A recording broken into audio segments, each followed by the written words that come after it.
Good morning. Today's October 4th, 2024, and we get to hear the rest of the story for Esther. Esther 5:1. On the third day, Esther put on her royal robes and stood in the inner court of the palace, in front of the king's hall.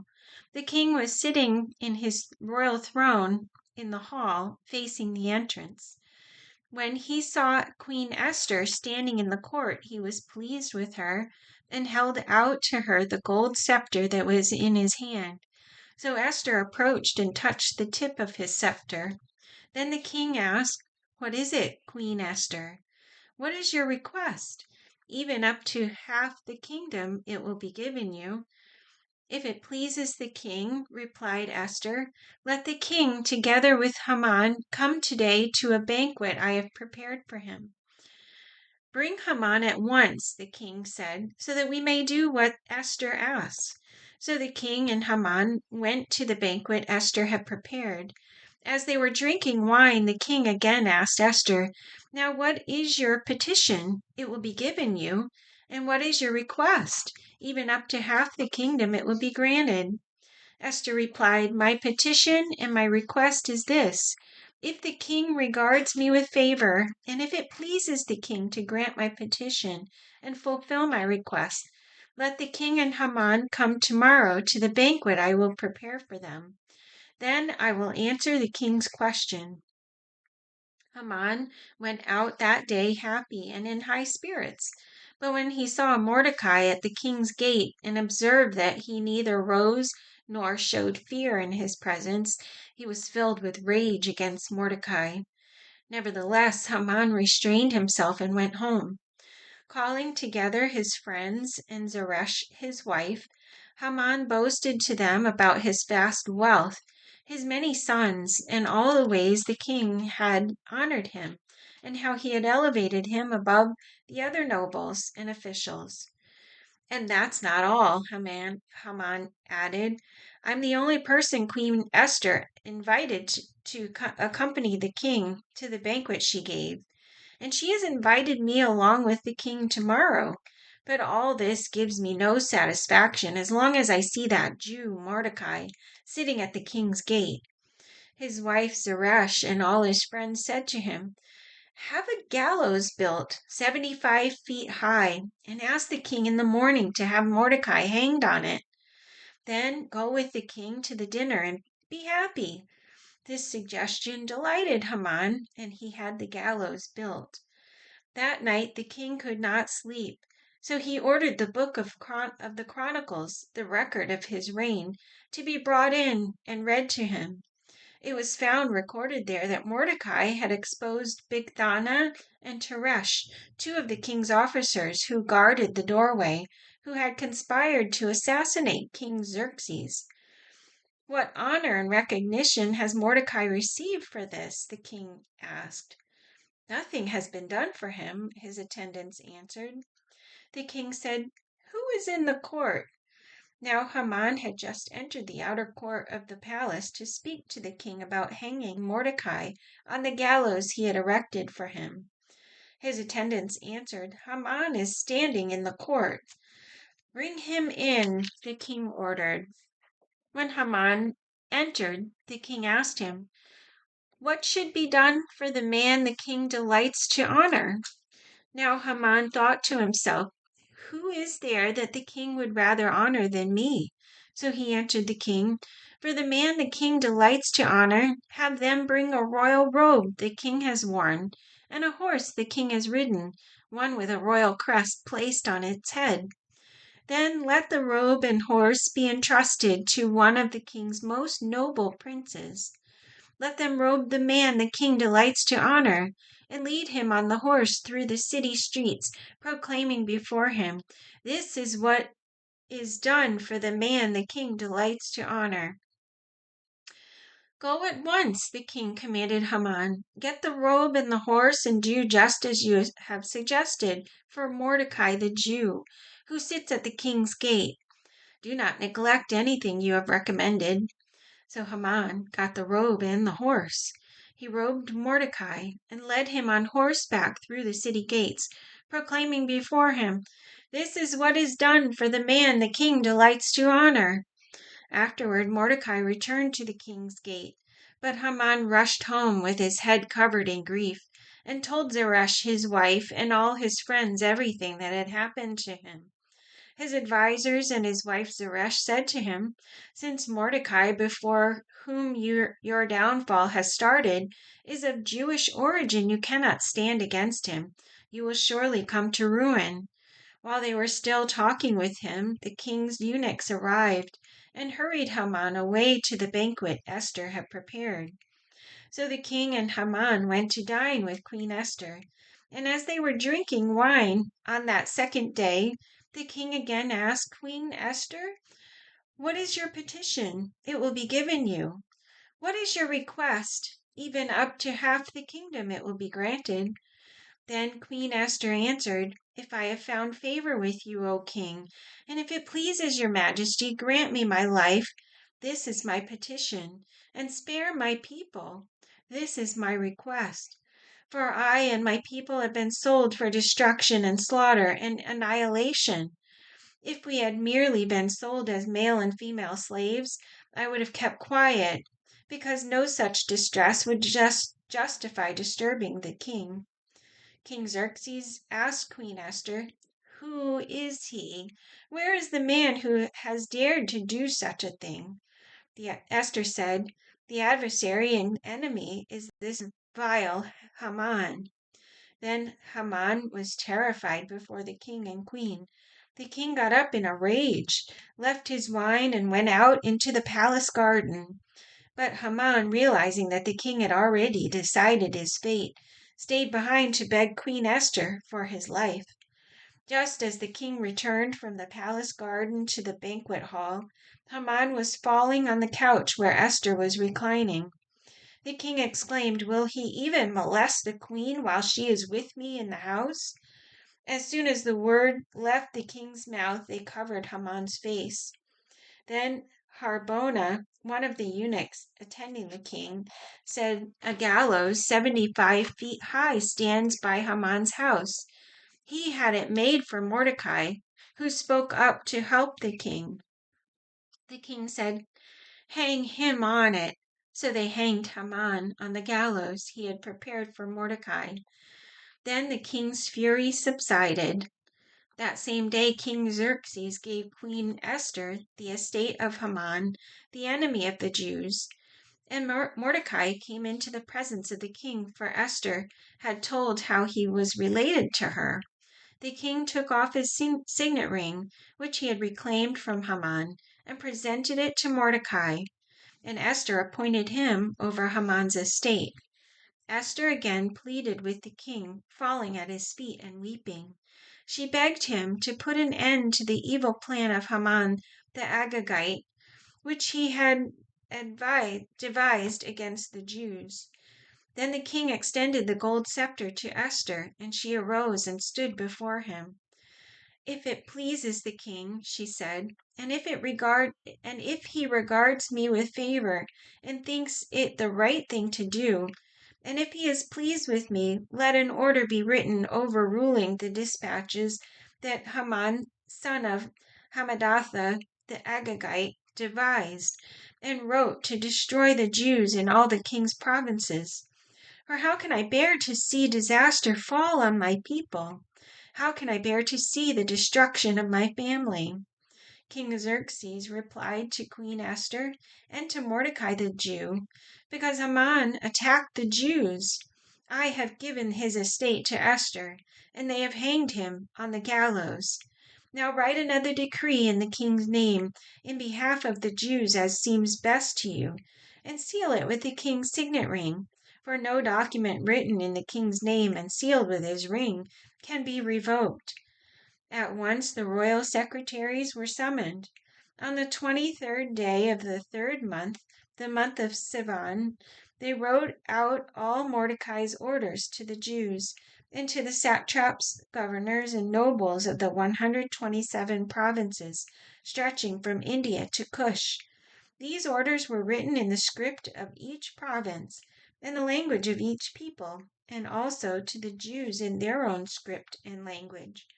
Mordecai wrote in the name of King Xerxes, sealed the dispatches with the king's signet ring, and sent them by mounted couriers who rode fast horses, especially bred for the king.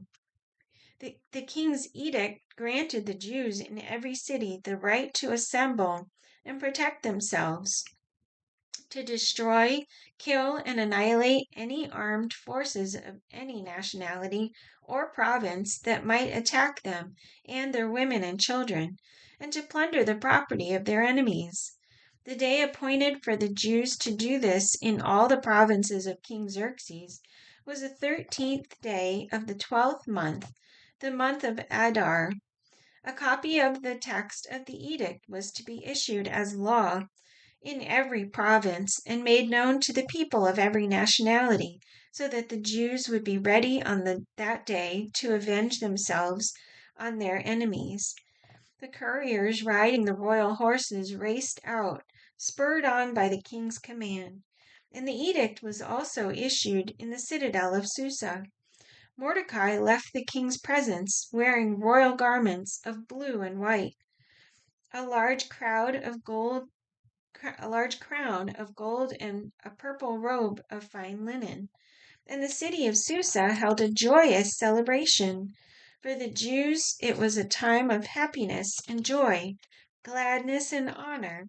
In every province and in every city, wherever the edict of the king went, there was joy and gladness among the Jews, with feasting and celebrating. And many people of other nationalities became Jews because fear of the Jews had seized them. On the 13th day of the 12th month, the month of Adar, the edict commanded by the king was to be carried out. On this day, the enemies of the Jews had hoped to overpower them, but now the tables were turned and the Jews got the upper hand over those who hated them. The Jews assembled in their cities in all the provinces of King Xerxes to attack those seeking their destruction.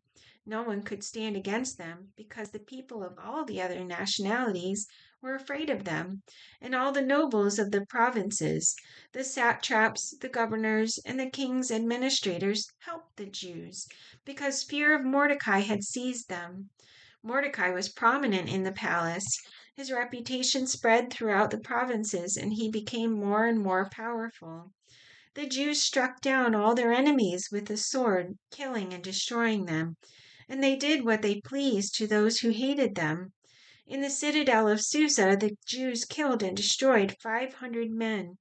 They also killed Parshandatha, Dalphon, Aspatha, Paratha, Adalia, Aridatha, Parmashta, Arisai, Aridai, and Vizatha, the 10 sons of Haman, son of Hamadatha, the enemy of the Jews, but they did not lay their hands on the plunder. The number of those slain in the citadel of Susa was reported to the king that same day. The king said to Queen Esther, "The Jews have killed and destroyed 500 men and the 10 sons of Haman in the citadel of Susa. What have they done in the rest of the king's provinces? Now what is your petition? It will be given you. What is your request? It will also be granted." "If it pleases the king," Esther answered, "give the Jews in Susa permission to carry out this day's edict tomorrow also, and let Haman's 10 sons be hanged on the gallows." So the king commanded that this be done. An edict was issued in Susa, and they hanged the 10 sons of Haman. The Jews in Susa came together on the 14th day of the month of Adar, and they put to death in Susa 300 men, but they did not lay their hands on the plunder.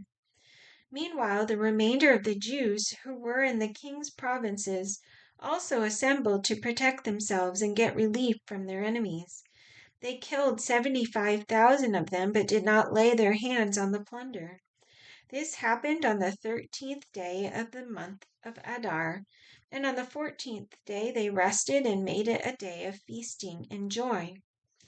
We have a short commentary. This wonderful historical account must surely be an inspiration to Jews all over the Persian Empire, whose ancestors have suffered continual persecution. It is a patriotic story and a supreme example of personal courage. Although there is no mention of God or covenant or restoration, there is the clear message that God watches providentially over his people. The celebration which ensued following the great victory over Haman and his supporters was the beginning of a yearly commemoration observed by Jews even to this day. At each celebration, the story of Esther is read as a reminder of God's deliverance of his people. How the tradition of Purim comes about is recorded in an appendix to the story itself, as is a historical footnote about Mordecai's rise to power in Xerxes' government. Esther 9:18, 479 BC. The Jews in Susa, however, had assembled on the 14th, 13th, and 14th, and then on the 15th day they rested and made it a day of feasting and joy. That is why rural Jews, those living in villages, observe the 14th of the month of Adar as a day of joy and feasting, a day for giving presents to each other. Mordecai recorded these events, and he sent letters to all the Jews throughout the provinces of King Xerxes, near and far, to have them celebrate annually the 14th and 15th days of the month of Adar, as the time when Jews got relief from their enemies, and as the month when their sorrow was turned into joy, and their mourning into a day of celebration. He wrote them to observe the days as days of feasting and joy, and giving presents of food to one another, and gifts to the poor. So the Jews agreed to continue the celebration they had begun, doing what Mordecai had written to them. For Haman, son of Hammedatha, the Agagite, the enemy of all the Jews, had plotted against the Jews to destroy them, and had cast the pur, that is, the lot, for their ruin and destruction. But when the plot came and the king's attention, he issued written orders that the evil scheme Haman had devised against the Jews should come back onto his own head, and that he and his sons should be hanged on the gallows. Therefore, these days were called Purim, from the word pure, because of everything written in this letter, and because of what they had seen and what had happened to them. The Jews took it upon themselves to establish the custom that they and their descendants and all who joined them should without fail observe these 2 days every year in the way described and at the time appointed. These days should be remembered and observed in every generation, by every family, and in every province, and in every city. And these days of Purim should never cease to be celebrated by the Jews, nor should the memory of them die out among their descendants. So Queen Esther, daughter of Abihail, along with Mordecai the Jew, wrote with full authority to confirm this second letter concerning Purim. And Mordecai sent letters to all the Jews in the 127 provinces of the kingdom of Xerxes, words of goodwill and assurance, to establish these days of Purim at their designated times, as Mordecai the Jew and Queen Esther had decreed for them, and as they had established for themselves and their descendants in regard to their times of fasting and lamentation. Esther's decree confirmed these regulations about Purim, and it was written down in the records. King Xerxes imposed tribute throughout the empire to its distant shores, in all his acts of power and might, together with a full account of the greatness of Mordecai to which the king had raised him. Are they not written in the book of the annals of the kings of Media and Persia? Mordecai the Jew was second in rank to King Xerxes, preeminent among the Jews, and held in high esteem by his many fellow Jews, because he worked for the good of his people and spoke up for the welfare of all the Jews.